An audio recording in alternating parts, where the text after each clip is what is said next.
গোটা দেশে 16% ভোটার বেড়েছে 10 বছরে, কারণ জনসংখ্যা বেড়েছে। আর বাংলায় সেটা কেন প্রায় 30%? বাঙালি মহিলারা কম উৎপাদনশীল, তা সত্ত্বেও এ রাজ্যে কেন 10 বছরে 30% ভোটার বেড়ে গেল? আচ্ছা বলছি, সবেরা তুলবেন না কিসের জন্য বলুন? সব বলবো। যে প্রভাসদা, বাংলাদেশের ভোটার কার্ড, এখানে ভোটার দু জায়গাতেই ভোটার। ও তো 30 বছর আগে এই জায়গায় 3 বছর আগে এসছে, এলাকার লোকজন বলছে 3 বছর আগে এসছে। মমতা বন্দ্যোপাধ্যায় 2026 সালে এসে যে রাজনীতিটা করছেন, আমার মনে পড়ছে মমতা বন্দ্যোপাধ্যায় যখন 2006 সালে রাজনীতি করতেন সেইটা।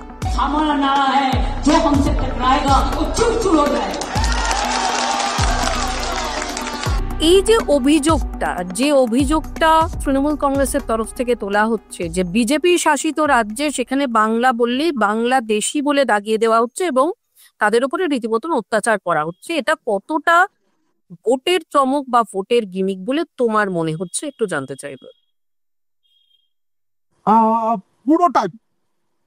তার কারণ এই যে মমতা বন্দ্যোপাধ্যায় বলেছেন তিনি কোনো ভোটার লিস্টের নাম কাউকে বাদ দিতে দেবেন না, তো এই ভোটার লিস্টে কার নাম থাকবে কার নাম থাকবে না, এটা কোনো রাজ্যের মুখ্যমন্ত্রী ঠিক করতে পারেন না। এটা সম্পূর্ণ নির্বাচন কমিশনের হাতে। নির্বাচন কমিশন কারা চালায়? নির্বাচন কমিশন যে রাজ্যে কাজ হচ্ছে সেই রাজ্যের সংশ্লিষ্ট যে প্রশাসনিক কর্তা রয়েছেন তাদের মাধ্যমে চলে। এই যে প্রশাসনিক কর্তারা আছেন তাদের দুটো রোল প্লে করতে হয়, যে তারা এই রাজ্যে চাকরি করেন তাই রাজ্যের মুখ্যমন্ত্রীর নির্দেশ মেনেই তারা কাজ করবেন, কিন্তু কোন কাজটা করবেন? রাজ্যের প্রশাসনিক বিষয়, রাজ্যের কোথায় কোন কর্মসূচি তৈরি করতে হয়, যে পাড়ায় সমাধান, এটা তারা করবেন। কিন্তু যখনই নির্বাচন সংক্রান্ত কোনো নির্দেশ আসবে তখন তারা মুখ্যমন্ত্রীর নির্দেশ নয়, নির্বাচন কমিশনের নির্দেশ মানতে বাধ্য। এই বাধ্য শব্দটা আমি বলছি। এবং যারা স্কুল টিচার বা অন্যান্য চাকরি করে, যারা ভোট গণনার সময় কাজ করেন, ভোট নিতে যান বুথে বুথে, কিংবা এখন যাদেরকে কাজে লাগিয়ে ভোটার তালিকা সংশোধন করা হবে, এরা সকলেই নির্বাচন কমিশনের অধীনে। তারা অন্য কথা বলতে পারেন না। নির্বাচন কমিশন তাদের বিরুদ্ধে ব্যবস্থা নিতে পারে। ইতিমধ্যেই এই রাজ্যের যিনি মুখ্য নির্বাচনী আধিকারিক, তিনি যে চিঠি দিয়েছেন তাতে তিনি ইঙ্গিত দিয়ে দিয়েছেন যে কয়েকজন সরকারি আমলার বিরুদ্ধে ব্যবস্থা নেওয়ার কথা ভাবা হচ্ছে। এমনকি যদি তারা কোনো ভুল কাজ করে থাকেন তাহলে তাদের গ্রেপ্তার পর্যন্ত করার অধিকার রয়েছে। এবার হচ্ছে দিল্লির প্রসঙ্গ। আমি অনুষ্ঠান শুরুর আগে যে থাম্বনেলটা দেখলাম তাতে লেখা রয়েছে বাঙালির কি সাবধানে থাকা উচিত। আমি তো বিজেপি শাসিত রাজ্যে থাকি না, আমি থাকি তৃণমূল শাসিত রাজ্যে, এবং এখানে আমি বলছি বাঙালিকে সাবধানে থাকতে হবে। মুখ্যমন্ত্রী মিথ্যাবাদী এই কথাটা কেউ বলে থাকতেন, আমি সেটা বলবো না, এটা অসংসদীয় শব্দ। উনি যে অসত্য বলছেন এটাই আমার কোনো দ্বিধা নেই।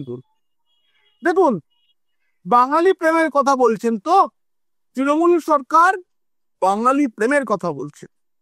আমি দলটার নাম কি? All India Trinamool Congress. ভুল ভালে টিএমসি বলা হয়, টিএমসি আসলে তামিল মানিলা কংগ্রেস। এই রাজ্যের শাসক দলের নাম হচ্ছে AITC। এখানে শুধু টি শব্দটি যে তৃণমূল সেটি বাংলা শব্দ, বাকি গোটাটা ইংরেজি। এটা হতে পারতো সর্বভারতীয় তৃণমূল কংগ্রেস, হতে পারতো জাতীয় তৃণমূল কংগ্রেস, সবচেয়ে ভালো হতো বঙ্গীয় তৃণমূল কংগ্রেস হলে, কারণ বাংলা নিয়ে তারা মানে রাখেনি।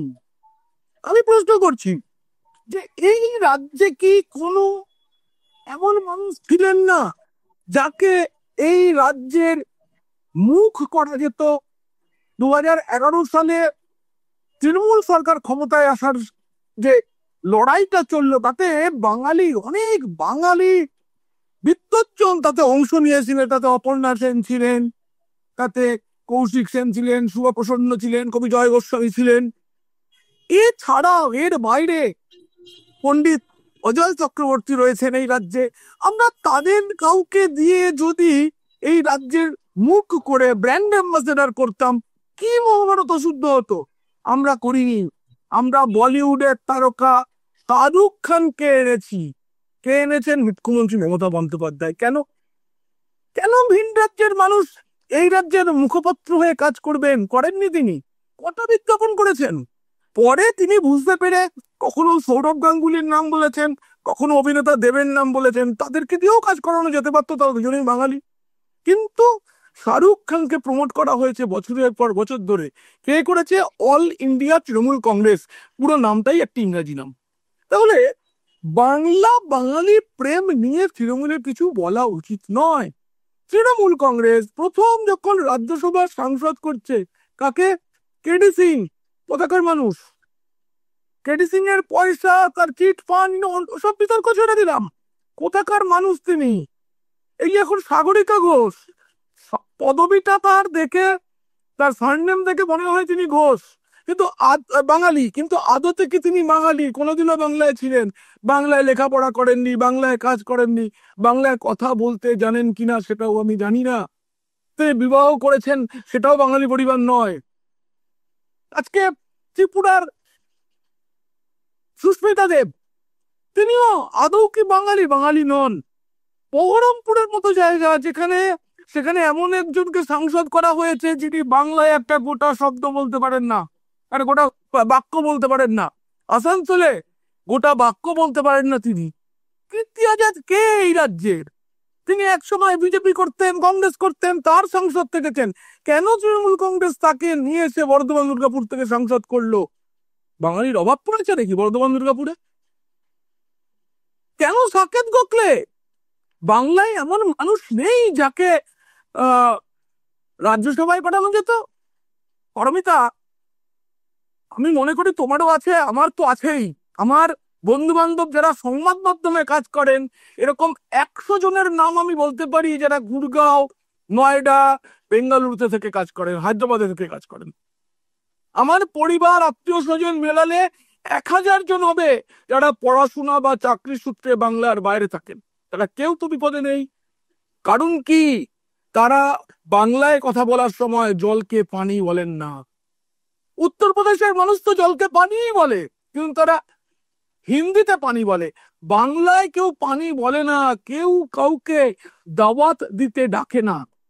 এই প্রসঙ্গটা একটা 21শে ফেব্রুয়ারি 2023 সালের মমতা বন্দ্যোপাধ্যায়ের সামনে সরকারি অনুষ্ঠানে শুভা প্রসন্ন বলে দিয়েছিলেন, এই যে পানি, দাওয়াত, এই শব্দগুলো বাংলায় ঢুকছে, এটা একটা সাম্প্রদায়িকতা।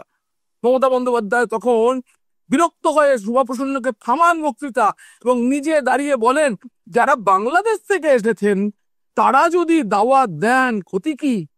তারা উনি স্বীকার করেছিলেন এটা বাংলাদেশ থেকে এসেছে। বাংলাদেশ থেকে আসা শরণার্থী, উদ্বাস্তু হিন্দুরা, তারা পানি বলেন কিন্তু না।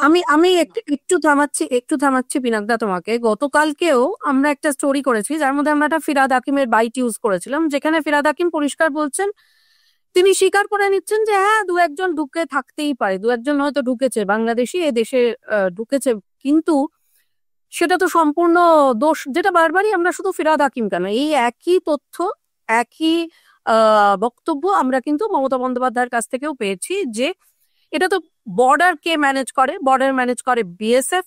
তাহলে সেটা তো বিএসএফ এর দোষ এবং সেটা স্বরাষ্ট্রমন্ত্রীর দোষ। তিনি পরিষ্কার কালকে যেটা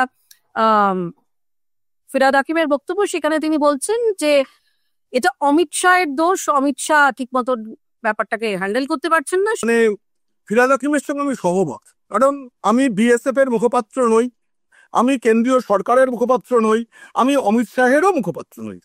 ফিরাদ হাকিম যে কথাটা বলেছেন সেটাই মেনে নিলাম।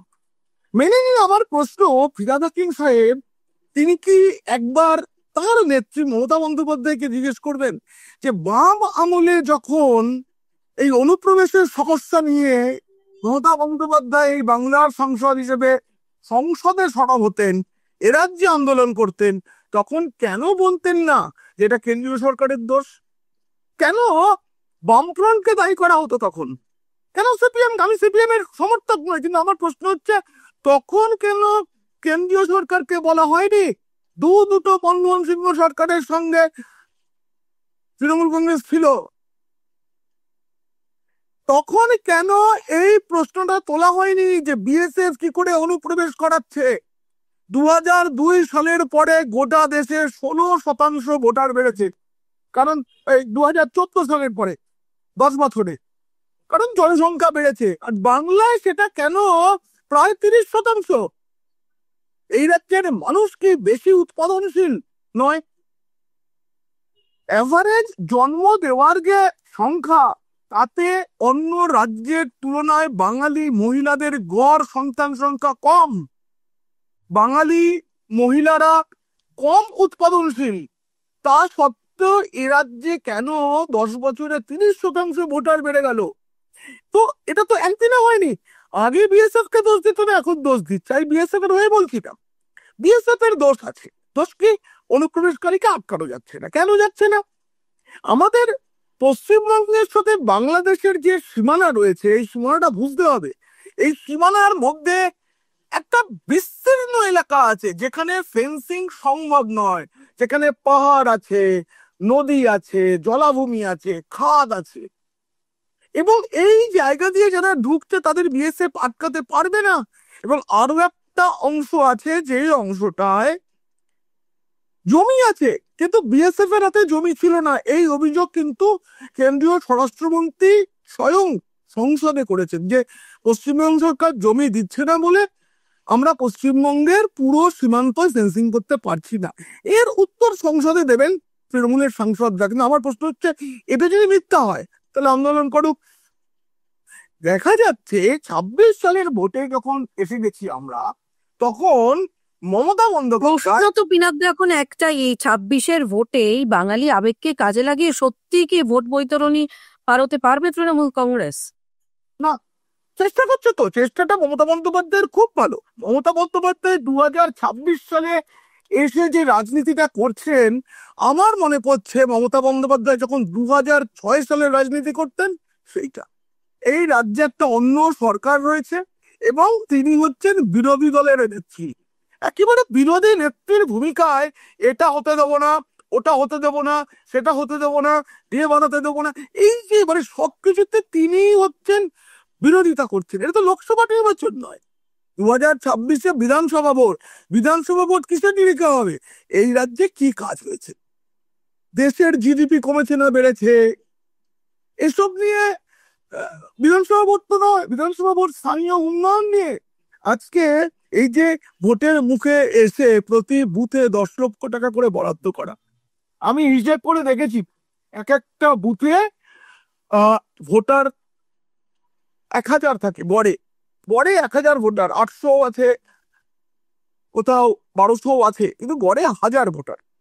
এ রাজ্যে মোট ভোটার জানুয়ারি মাসের যে হিসেব, তাতে 7,63,00,000। তাহলে আমি ধরে নিলাম এটা 8 কোটি, 8 লক্ষ, না 8 কোটি, ঠিকই তো বললাম, 8 কোটি।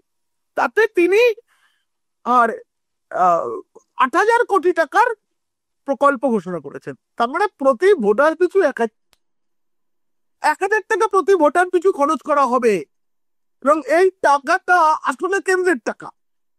সেটা আমি আমার একটা প্রতিবেদনের মধ্যে তুলে ধরবো একদিনের মধ্যে। আমার পরিকল্পনা আছে কিভাবে কেন্দ্রের টাকাকে রাজ্য খরচ করছে বলে দেখানো হচ্ছে। প্রতিটি পাই পয়সা কেন্দ্র পঞ্চদশ অর্থ কমিশনে যে টাকা দিয়েছে, সেই টাকা খরচ করতে পারেনি রাজ্য সরকার। আমরা যদি তালিকাটা দেখি কি কি কাজ হবে, তাতে এমন এমন কাজের কথাই উল্লেখ করা আছে যেটা পঞ্চদশ অর্থ কমিশনের টাকাতে খরচ করা যায়। রাস্তা তৈরি করা নেই, আবাস নেই, কারণ হলো করা যায় না। ওখানে আছে স্কুলের টয়লেট করা, সেটা কেন্দ্রীয় সরকার স্বচ্ছতা মিশনে যে টাকা দিয়েছে।